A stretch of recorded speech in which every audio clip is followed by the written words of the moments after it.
You already know what's going on. It's me, Royal Just.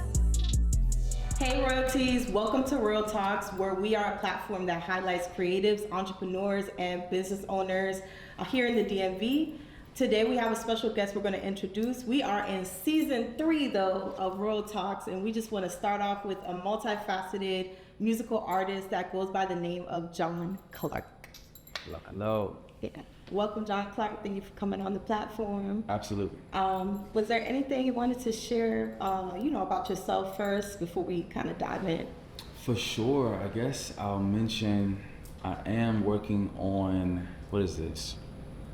I low-key forgot which number album this is, but I'm working on my next album. It's called Resurrection, and it's going to be everywhere really soon. I just wanted to just say that. Okay. Yeah. All right. So tell me a little bit, like, where are you from? Where do you call home in the DMV? Yeah, absolutely. So to be super technical, I'm from PG County. Okay. And I say to be technical, right? But I was actually born in Minnesota.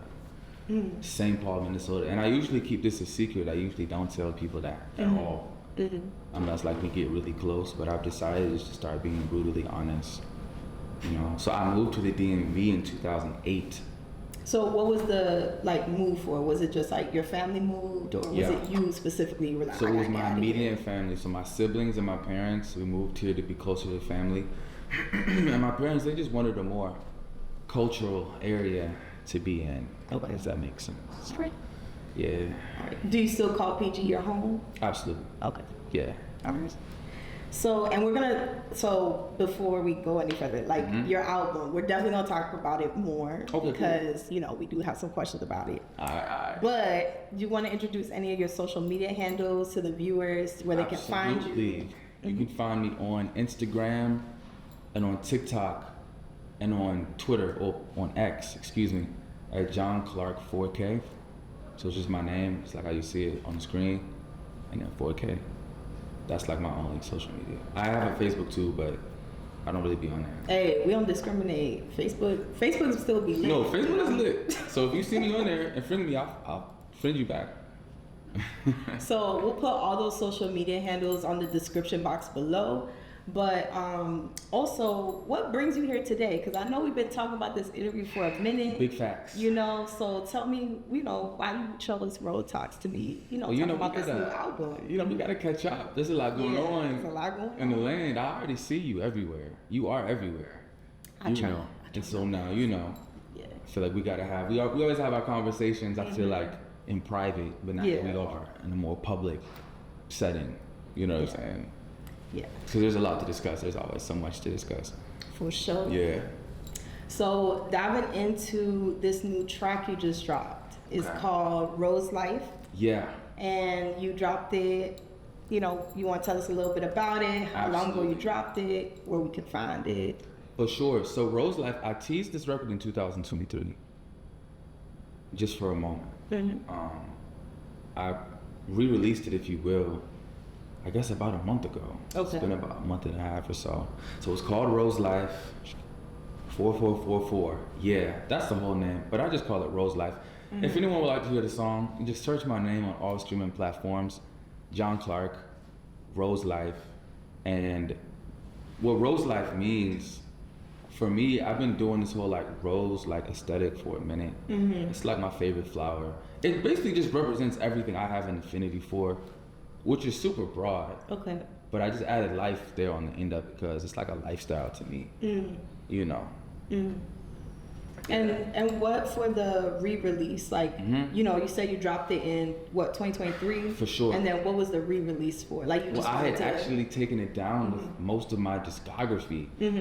At the beginning of 2025. Why? Man, I'll tell you, I went through an artistic identity crisis. And the reason why I went through this artistic identity crisis is because I had gotten a piece of information that kind of shocked me a little bit to my core. You want to tell us? I think I should. I should talk about it. I want to know. Okay, I'm not gonna name no names. I'm not gonna do none of that. Okay. But I'm gonna just do the general format of it. I was going to a church. I was going to a church in 2000. I started going there in 2022. But at the beginning of 2025, I found out that like the leadership there, like the pastor, some of his people up there, they were doing witchcraft. And now I know witchcraft is a broad term. I know everybody has their own relationship with that word. I get that, okay. But like they weren't doing like, I'm not talking about like a Ouija board and like tarot cards, right? I mean like rituals, like divination, behind closed doors. I didn't know. One of the other leaders exposed the whole thing with receipts, if you will. When I found out about this, I was like, dang, I must not be taking my relationship with God seriously enough. This can be happening right under my nose like this. And I didn't know. So it made me, I did like an audit of my whole life, and I felt like I need to just, you know what? I'm gonna just be this like a straight gospel artist. I had like this moment I was like, maybe I've been a little too much in the world. I don't know. So I took down all of this music. This was when I had put out Open Your Eyes. What wakened up like you to be able to like, okay, I'm gonna put back music out there? The reason why I put it back is because I just feel like I wasn't being genuine. I've had to really sit with what it looks like to be a Christian while also making rap music that sometimes has profanity in it, things like that. I ultimately opted for me just being genuine and just like the music and how I talk to people being like the same, right? Like I'm never the type to try to beat somebody's head with a Bible or something like that. What about like, cause I listen to a lot of like worship artists that are coming out. You know, there's like this new genre jumbling around. It's called like trap worship. Okay. So like, how do you feel about that? Cause a lot of people who push out now like gospel music or music that relates to faith, there's a lot of controversy. You know, there's a lot of like, oh, that's not how, you know, well, it depends what age group we're talking about. Some age groups will say that's not music that should be put out because that's not the traditional way. So like, what do you feel about that? Because I feel like that does tie into the type of music you push out. For sure. No, it does. I think this is what's most important to me is like, what is the spiritual state of the artist? And I say that because I know some artists that are just like purely Christian. Maybe, let me take a step back. Just because somebody's making gospel music, that doesn't mean they live in the gospel, right? Just because somebody's making music that could be considered secular doesn't mean they're living in the world. Like I have listened to some artists and like they're gospel artists, but they're more lustful than secular artists. I've listened to some lustful artists, technical, right? They're not making gospel music. I know them personally, right? But like they're actually walking with God. Like what I'm basically saying is like it's really a thing of lifestyle. Like what lifestyle are you actually living? So when somebody's listening to the music you were talking about, like Christian trap, or you said worship trap. Trap worship. Yeah, like what's the heart posture of the artist? That's what God cares about the most. Like what's your heart posture? That's a good answer. So people are gonna listen to this stuff because people initially they didn't even want drums in the church. Like a long time ago, that was controversial. Okay. You know, but people made it past that. It's all about your heart posture. So where would you say is your heart posture now, like with music? Absolutely. My heart posture now is to be intentional. I'm really big on intentionality. And when I say to be intentional, it's like when I'm making a song, like who am I making this song for? So I have songs that I'm making, this is strictly to God. This is just like a love letter to God, if you will. I have other songs where I'm addressing like just like the general population of people. Those songs are gonna sound different. I'm not gonna try to make a song I'm writing to God and then market that to people who I know may not be even listening to gospel music at all. That's not gonna resonate with them. But at the same time, I'm not gonna hyperfixate on trying to just make catchy songs either and never speak about my faith. So I'm just like, I'm cool with the duality of it. And it's taken me some time to find that balance that works for me. Yeah. Definitely take a listen, y'all. Take a listen to John Clark's music. Let us know what y'all think about his music on the comments below. We definitely want to hear people's feedback. Of course, we're open to positive feedback, but you know, any feedback will do. Absolutely. Also, like, what do you want others to understand about this particular track? Like, what were you trying to what was the message behind this song? One thing about me, I love tweaking out, if you will. I think I even told you when we was talking about this, I might tweak just a little bit in this interview. For the record, I'm doing great. I'm doing great, mind you. But I love energy. Like, there's a time I feel like to be, like, really wordy and really, like, what's the word I'm looking for? Just really just descriptive with the words you use. And then sometimes I like songs where I'm not even really saying too much at all. Either you feel it, or maybe you don't feel it.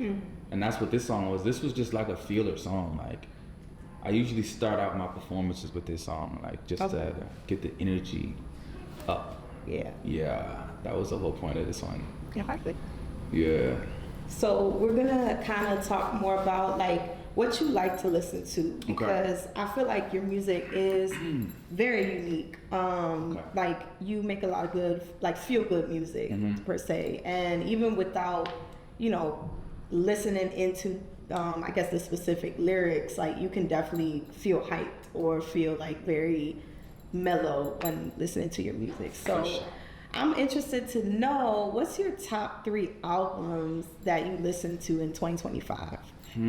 Okay. I'm gonna start off with Blind by Frank Ocean. I was just listening to that in the car on the way over here. That's like my chill vibe. So, like, if I'm just like on some chill stuff, Frank Ocean. But then I haven't listened to Frank Ocean in a minute. Okay, yeah, tap back in, like, Long time. that's just like that good, like, in between genre type vibes that I like. And then let me think, what's the next one I like? What do I listen to? Yo, this is almost a hard one because I listen to so many singles. I don't be listening to entire albums. Yeah. But because you asked albums, no skips. Okay, no skips. Albums. What a Time to Be Alive by Drake and Future. Okay. All right. Yeah, that one. That's hype for me. He got some chill vibes. They have chill vibes on that too. But that's another one. And then if I got to choose a third one, Damn by Kendrick Lamar. Okay. Yeah. Yeah. That's my favorite album by him, not gonna lie. All right. Yeah, that one really gets me hyped. Yeah. So was there anyone in your life that believed that you would be making music before you did? That's a good question. Somebody that thought I was gonna be doing music before I actually started doing it. Let me think. Who was there? A lot of people was around me, I feel like. Pick like 2. Two people? Yeah, 2 people specifically could think of. I'm sure my younger brother, Caleb, he knew I was gonna be a rapper before I decided to officially be a rapper. In 2019 is when I put out my debut single. But then in 2014 and 15, I would go to a lot of open mics and do like performances and stuff. Even when I had just started college in 2016, I was doing that. So I'm sure my brother Caleb knew I was gonna do that. Yeah. All right, who's the second person?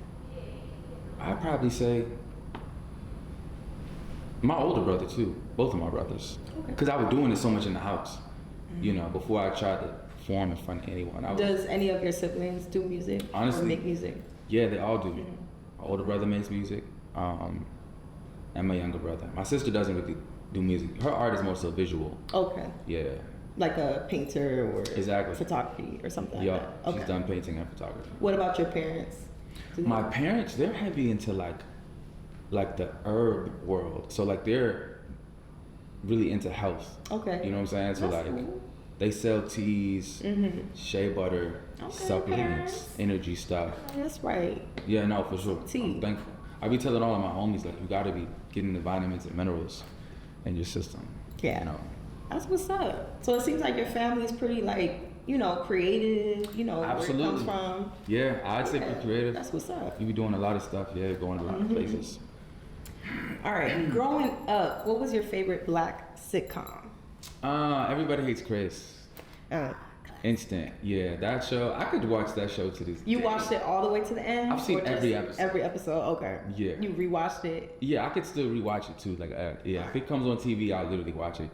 That show is so. I feel like that show was the show where you fall asleep at night, wake up, and it's playing in the TV. Yeah. That was that sitcom for me. Yeah. My favorite aspect of that show is when something wild would happen, and then they would do like a cut scene to like a dramatic version of what's taking place. Like, that show is genius. I haven't seen a show like that since. For sure. So, going back to talking about your career, your music career, like what has been a memorable moment so far that you can think of? Absolutely. Okay, so in 2016, I was in Boston. I used to go to this thing called NSBE. What's NSBE? So it stands for National Society of Black Engineers. Okay. I used to do engineering. I don't really do engineering anymore. Like engineering, the like tech Yeah. engineering, or like So this was like engineering, robotics. I was there music? for a robotics competition. Oh, okay. So this was March 2016, but they had an open mic at this conference. This was the national convention they have once a year. Mm-hmm. So they had this open mic. It's in this huge conference room. And you know how hotels, they have the conference rooms and there's like a bunch of rooms that open it up and put a bunch of chairs and tables out there. Okay. So they had this huge room that could probably seat like, I'd say like 400 people. And then with this open mic, they had a DJ there and a very good sound system to accommodate this room. It was really like well put together. Mm-hmm. So I signed up for it and I had decided to basically perform over Future's Codeine Crazy beat. And so what I did was I told my brother, I was like, look, they're gonna announce me. Right after they announce me, as soon as you hear the DJ start to play this beat, I want you to turn the lights off. So Not the brother being the production team. for sure. So they introduced me. They started playing it, right? And then, boom, he instantly turned the lights off. And then I walked on stage quickly. Every kid in the audience, they all started like screaming when the lights went out. Mm.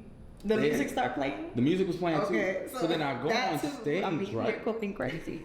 Facts. So then I go on stage, and then it was like all the kids, they rushed up to the stage and put their flashlights on their phone because it was dark. I didn't even tell them to do that. And it was just like this audience of people had their lights on. It literally looked like a concert. It was so lit. I wish I had it recorded. I do not have any footage. And you said, what year was that again? So this was 2016. 2016. Yeah. So there's a lot going on with this 2016 year. Oh, man, for me, 2016 was like, I look at that, even though I didn't put up my first song until 2019, 2016 for me was really the beginning of me really sharing my art with people, sharing my beats with people, sharing my music. So I went to Howard University. I was a freshman at Howard University fall 2016. Okay. I had done all of this stuff. I took the SAT or whatever. They had given me a little scholarship that had helped me go. When I got there, I was already making a bunch of beats. I was like addicted to making beats. It was like a new video game I had found out about. So I would literally cook up like almost every day. Then I remember one day, I had just exported some beats onto a flash drive, and I was just walking around campus. And as I'm walking around campus, I literally walked up onto an open mic, like a whole one. There was speakers, a DJ, everybody. It was like outside? It was outside. And okay. Yeah, right there near the yard. All right. So I walk up onto this, I'm just like, this is crazy, what in the world? And then I literally gave the DJ the flash drive, he plugged it in, boom. That was the first time I rapped over one of my beats and just freestyled it in front of a crowd of people, and they loved it. I was even surprised at myself that it was working out this well. And I'll never forget, I had this thought in my head at the time while I was doing it, like, okay, this is the beginning of greatness. I could feel it. So that's what sparked for you to like at keep that going. point, it was no turning back. Period. No Can't turning go back. Can't go back. No. I can't go back. Has your definition of success changed based on your journey? From where you started to like now? Like, has that definition changed for you? Let me think. To be completely honest, no. My definition of success back then, it was to be famous, it was to be huge, it was to have a large amount of followers and things of that nature. I'm not even gonna lie to you. And I am still pursuing that. I'd be lying to you if I said I wasn't. I think I'm more healthy at my approach of these things now. So like in 2016, I still was heavily focused on like, what does God want me to do? What does God want me to do? Which is why I got into music in the first place. And so I'm still thinking about that. Like, me personally, I do look at success as like more so a journey than a destination. Right. So there's stuff that I do every day to be successful. But when I get to the end of my life and I look back, like, I gotta be satisfied, you know? I want God to be satisfied. What you said earlier of like back then you thought of just fame, right? And you're not thinking about anything else. I think based on your journey of what you've experienced, you've also gathered like kind of education, experiences from others, so then that has tailored, okay, yes, I want the fame, but I want all these other things too. For sure. This is what I'm thinking of now, right? Like, it does have to be more than music. It cannot just be music. Like, Absolutely. yes, I'm going to put songs out, but that's, like, to me, that's not good enough. That's just simply not good enough. So what is that something else that you're doing right now that's more than just music? Like, what is that something else? I would definitely say I would consider myself a minister of sorts. I talk to all of my friends about God. Like, anyone who knows me personally, I've talked to them about God before. I was raised in a Christian home, so I'm always going to talk about those things. And even outside of Christianity, I can talk about spirituality in general. Like, Right. I love the concept of things. I love the experiences that people have had, because I feel like people have seen a lot of stuff and heard a lot of stuff. And so I love talking about that. But even in another sense, I like talking about matters of the soul, matters of the heart. What does it look like to develop and to mature, to get, self-awareness, emotional awareness, to be, not just aware of your own emotions, but somebody else's. Just ascension across the entire board. So, like, on my social media, like, those are the things I like to talk about. Like, yeah, I post my own music, but I speak on things that I want to talk about. I am sometimes reluctant to share my views, because I do have very strong views on very sensitive topics. Okay. But in time. And we live in a very sensitive world right now. Unfortunately, we do. I mean, that water bottle is blue. I like pink. Like, why is it not? You know what I'm saying? Why is it not pink? You may even disagree with me if I tell you it's green. Like, nah, it's like a shade of green. Yeah, that's literally the world we live in. Doing too much. Yeah. You know what I'm saying? Bit too much. But that's actually still helpful, because I mean, there's a lot of people that don't develop personally as an artist, and that is a factor that's still important. It shows when you're not confident, when you're not knowing what you're talking about. Like, it shows. It does. So I feel like you as an artist, like, you can tell, again, check out his music. You can tell from your music that you've elevated, like, I appreciate to that. a different sound, a different message. Thank you. I'm glad you can hear that. Yes. Yeah. I can hear it. I hope y'all can hear it too. Again, y'all need to check it out. Yeah. So we're gonna dive into this hot topic question. Okay. I love hot topics. So, what do you think currently is missing in the DMV? I mean, you've been in the scene for a while now, like you said, 2016 up until now. Dealing with musical artists, dealing with people, dealing with, pushing out music, getting it out there. Like, what would you say is missing? Okay, well, in just a broad sense, I'd say collaboration is missing for starters. Okay. But then to be more specific, I think the internal mindset that keeps people from collaborating is, and I mentioned this earlier, I gotta say it again, everyone's acting like they're famous already. Too many people are acting like they're famous. Like, they don't want to do this, they feel like this is beneath them, that's beneath them, everything's just beneath them, everybody's just beneath them, when in reality, I feel like we are all in this together. Most of us, we are. Right. You know what I'm saying? And even if you're not in the same realm, because for example, you're in music, I'm in podcasting, right? It's like we can collaborate on things. We may not elevate the same, but it's like, if there's anything that's relatable, like, why can't we share that? No, absolutely. Another thing I really would love to see more of is curators working with other curators. So, like, I know a lot of curators. I've seen people who throw great, successful shows. And I'm like, bruh, what if the curators came together with bigger venues and packed those out? I've been to so many shows where, okay, it's 80 people, 60 people, 50 people, even less, 40, 30 people. I've been to other shows where it's like 100 people. And I'm like, bruh, I want to see more DMV festivals. I want to see more, like, 500, you know what I'm saying, plus type shows, because we can do that.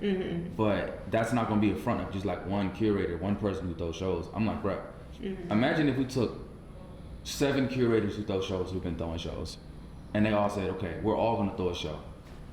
We're not trying to get money. We're just trying to make a moment for the DMV. That's what I care about more than trying to get money from a show. I don't even care about trying to get paid from a show. I already have a job, you know what I'm saying? I be trying to create moments. And I feel like it's hard selling that vision sometimes to people. I think that also expansion, right? Like, why do we only have to settle for like what's in the DMV? Like, why don't we? Facts. You know, I feel like external opinion is also important. Like, you know, I agree. Because all these big name festivals, where are they hosted? Not here, right? Usually. Here, I only hear Broccoli City. That's it. And they don't even be putting DMV artists on that joint like that. Right, they get like mainstream artists. Yeah. Like, and then it's like, where are all the big name festivals hosted? Atlanta, Miami, LA, you know, so it's like, what are they doing that we're not doing? You know, so that's a big question that I sometimes ask myself, like, what are they doing that we're not doing, and why is that not happening here? Okay, so I've thought about this so much. This is what I really think. Okay, so for starters in DC, like, because of like the monuments and like all of that stuff, the Capitol, all of that, you can't even have a building here bigger than the monument, which is why it's so flat like right. this.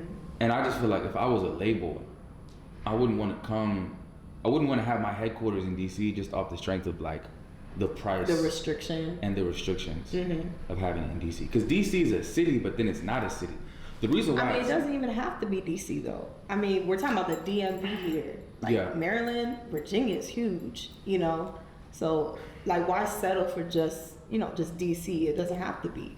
No, it literally could be anywhere. But like when I think about like the areas you mentioned, like okay, LA, Chicago, New York, Atlanta, they all have like major label headquarters right there, like A&Rs and stuff right there. Yeah. There are A&Rs in this area too. There are labels in this area, but they've gravitated more so in those other regions. We have obviously we have artists that have succeeded and gone to those other places. But honestly, I almost feel like I don't even fully know why this area. I feel like our time is coming, if you will. I don't think I have the full answer to that question. Hey, I feel like it's time for a collective. But I know it's gonna take everybody coming together. I know if you make enough noise, you'll get the attention. Which leads me back to collaboration. You know. Yep. That's what I think about that. Okay. What are some things you no longer are willing to accept as an artist? That's a beautiful question. What are some things I'm no longer willing to accept? Honestly, just as a human being, I no longer accept like half-ass energy at all. I don't try. Expand on that. Oh, What's that? What is that? Okay, so for me, my younger self, even people who were kind of giving me energy like they didn't really want to work with me or even like associate with me in a certain way, I used to still try to keep that connection, like in the hopes of peace, if you will, or like to still say that there was some mutual connection just because I like that. Now I'm 100% comfortable, okay, like not doing that, if you will. And look, I'm a super nice person. I'm not a standoff person. Okay. Stuff happens in life, I get that. But like, because I want to build and because I want to go up, I can only do that with people who believe in me and vice versa. So like there has to be a mutual belief, if you get what I'm trying to say. Do you feel like some of those half energy people, like you still gotta keep them in your corner sometimes? No, I can't even do that. Like, and I feel like everyone's experienced it before where it's like, and I definitely learned this a lot socially when I went to college. You've got some people who they only want to associate with people who are obviously have something going, already have some type of emotion. It goes back to what you said earlier, that people have this attitude and of, it's literally going I'm back up to here that. And you're down here, so I'm not gonna talk to you because you're down here. So. Literally. But that's what I'm saying. If you're up here, Like, you're this artist now. Mhm. Like, you've been doing this since 2016, But 2019. can I be so for real with you? Uh-huh. I don't even look at myself like I'm up here, even though I have been doing music for over 10 years. Okay. Even though I haven't been like promoting. And I say that because, you know, you mentioned earlier, does anyone know you in Colorado? Honestly, nobody knows me right now in Colorado. I'm humble. Like, let's be so for real. Like, when I mention like people be acting like they're famous, how about this? I'm not famous right now. You guys know I'm not famous. Most of you watching this video probably have not seen me before. You know what I'm saying? I'm so glad. I'm glad you're aware. You know what I'm very saying? aware. Like, people, like you said, Yeah. from that, people have a level of attitude that is not awareness, you know, of that. They're out of touch with reality. You know, so for me, it's like, yeah, like I'm down to work. Almost anybody, and I say almost, because you know, you got to be careful. Some people got weird energy attached to them. I put it like that. But with most people, I'm down to talk. You know. Yeah. Okay. Okay, so then I want to flip that same question. Yeah. What are some things that you're willing to now accept as an artist?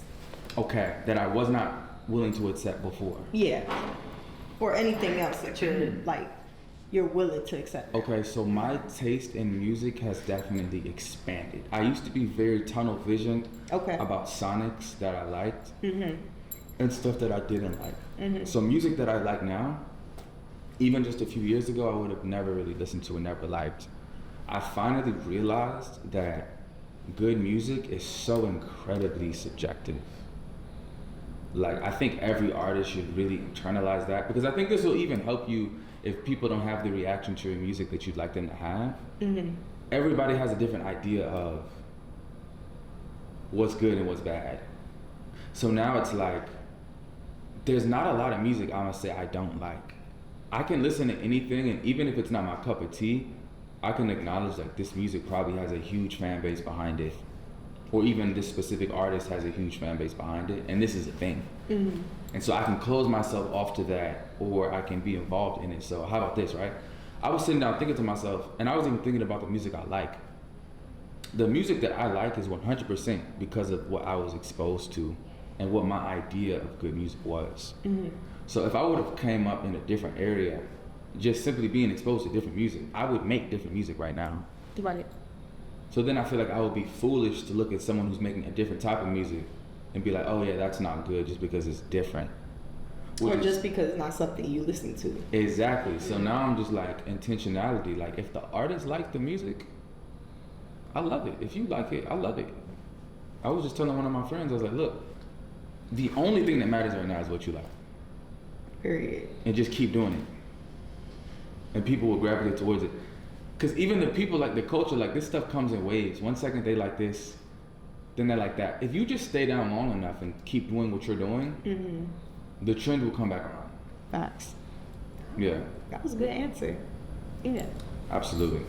All right, so now we're talking to more like, where do you see your career, maybe like 2 years down the line? Like, where do you see yourself in 2 years? In 2 years, oh man. So it's 2026 right now. Yes. In 2 years, I'll be approaching my 30th birthday. 30 is the new 20. 30 is the new 20. I'm looking forward to my 30s. I think the success that I was gonna have in my 20s, I'm actually gonna have in my 30s. Okay. I feel like the way I see my life shaping up right now, it's finally like, okay, stuff is looking better. Because you know how it is, we all, you know, maybe you didn't experience this. I thought my life was gonna be different by now. If you would have asked me at 18, where you'd be at like at 28, I would have said way more than what I'm currently going. But that's just because I was dealing with ego, you know. I mean, you know, maturity, and you still haven't lived life. I mean, 18 is really young. It is. Like, it's a... Even though I thought I was old. Yeah, even though you're like, yeah, I'm just an adult, like I'm gonna take over the world. Exactly. No, you are still kind of like a teenager. I was such a baby, bro. So. When I look back at myself at 18, I'm like, bro, I should not have been that hard on myself. For sure. I was way too critical of myself. Yeah, I would say the same thing. Yeah, it's like I felt like I had to do all these things right away, and it's like, Yeah. No, you have time. Literally. You know. You do. So, all right. So then again, like, tell us more. You know, what exactly do you want to see happen? Okay. In 2 years? So in 2 years, of course, I want everything to be bigger and better, but in 2 years, I think I want to have that official, like visible success, trackable success, where it's like, people do know me in Colorado, if that makes sense. But not just solely off the music. I want to be able to help people develop. And I feel like that's why I needed this time in my 20s to develop myself, you know? Okay. So it's like I'm talking to people, I'm focusing more on marketing, more on promo, even on distribution. Thankfully, by the grace of God, even this next album I'm about to put out, like, it's gonna be distributed by Sony. That's a new thing I wanted to speak on. So like, that's like a big step for me, even getting connections like that to do that. And Wait, does that mean you're gonna be signed? this is a distribution. Or it's just it's a distribution deal. Well, to people that don't know what that means, Okay, like, so what you does that get- mean?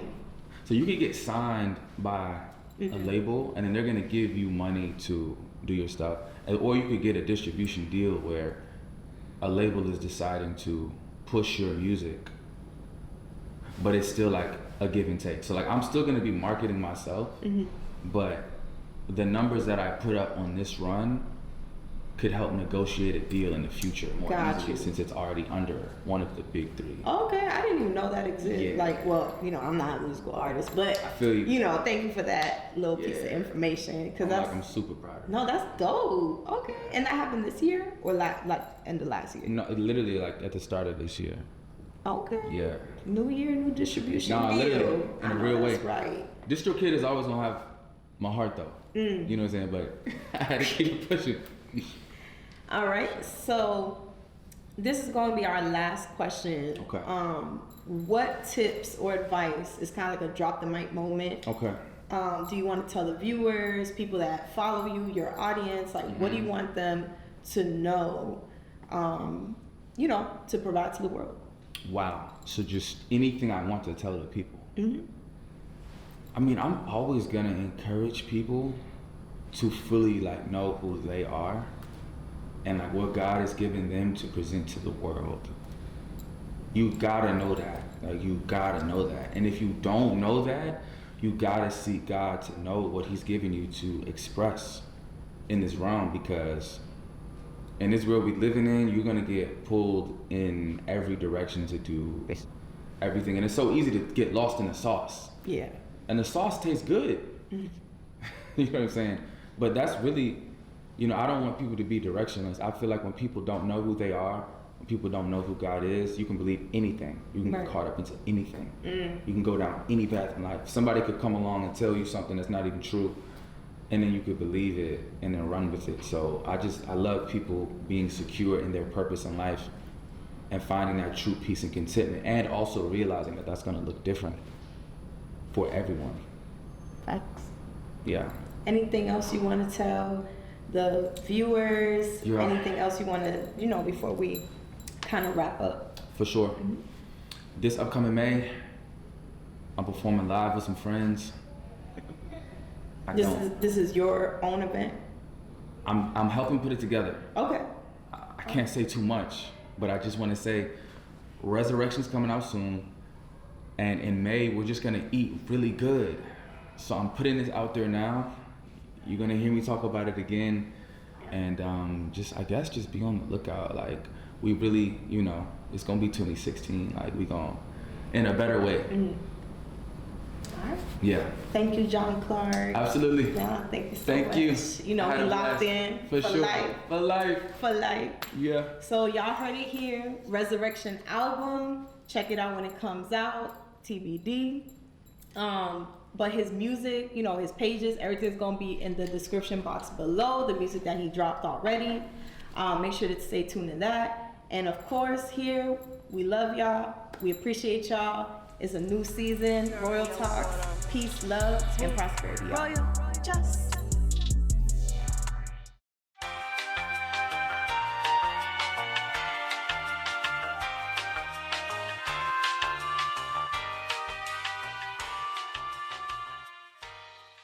y'all. So we're gonna play this game. It is called Grab the Mic. And basically the rules to the game is that John and I are basically going to battle to who grabs the mic first when the word pops up on the screen. So we have to think of a song that connects to the word that's on the screen and sing it. All right, so you ready, John? I think so. I think I'm ready. All right. Let's get our first word. Money. Dang, how hard? Money, money, money, money. Money. Alright, that was good, that was good. Let me put this play a little. Make sure it's in the middle. Alright, so next word. Love. So keep your love locked down. Your love locked down. Just keep your love locked down. Your love locked down. Alright. We're tied now. No, it's the tiebreaker. Alright, next question. Next word. I'm walking, I'm walking, I'm walking. Oh, yeah. Mary. I know y'all know that song. Alright. Yeah. I feel like the low key just won. Nah, we gotta do it. There's another one? Cause it's 2-1. It's 3. I thought it was just 3 words. Yeah, but I thought it was 3 rounds. Like, somebody got scored 3. Let's just do that. Somebody got scored 3. Keep going. I think, Oh, and by the way, earlier that was Love Lockdown by Kanye West. Oh, and if anybody had this fact check. Oh, no, I knew that's what you were saying. I'm just saying, because they be beefing in the comments. Really? They beefing in the comments? Yeah, like I'm coming up. That's because you know how they online, like people be so ready to troll. And you go to their page, they don't got no personal pictures up. Alright, so that's the same word. Mission. That's a new one. Okay, mission. It's your family.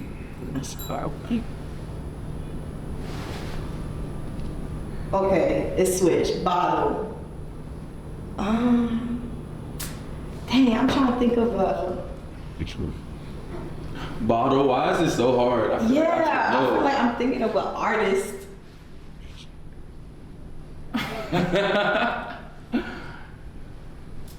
Oh, I got it. This is corny though. Go ahead. Nah, sing it. Popping bottles in the ice. Oh. Like a scissor. Like a G6. Forgot about that like song. a G6. I still don't know what a G6 is, bro. I don't know either, but that was 2016 too. That was 2016? That was I thought that came out a while ago. Dang, okay. Yeah. Sheesh. Alright, so now we're 2-2. We are 2-2. Oh, so that was like a G6, like, what was that? I don't know. It's that techno group. Last question, last word. Yeah, 2 different kids. Huh? Got 2 different kids. Okay, last word. Wisconsin. Bruh. And that's spelled wrong. That is spelled wrong. And furthermore, do you know a song that has the word Wisconsin in it? Alright. You're beautiful. You're beautiful. They play this song a lot in grocery stores, you know? They do. They literally just said that. And that was by. Sorry, this. Lamar Fowler? Yes. I think so. Yeah. Don't be wrong. Y'all, please. It's I'm not okay. getting corrected, Mundo. Well, here, our guest won. Of course, everybody's a winner here at Real Talks. We're all winners. Royal Just. Hey, y'all. Y'all know what it is. Official Royal Talks. We're here with No Time Media crew, TDM Vision. If you need help with your editing, your videos, or anything related to your vision, definitely hit them up.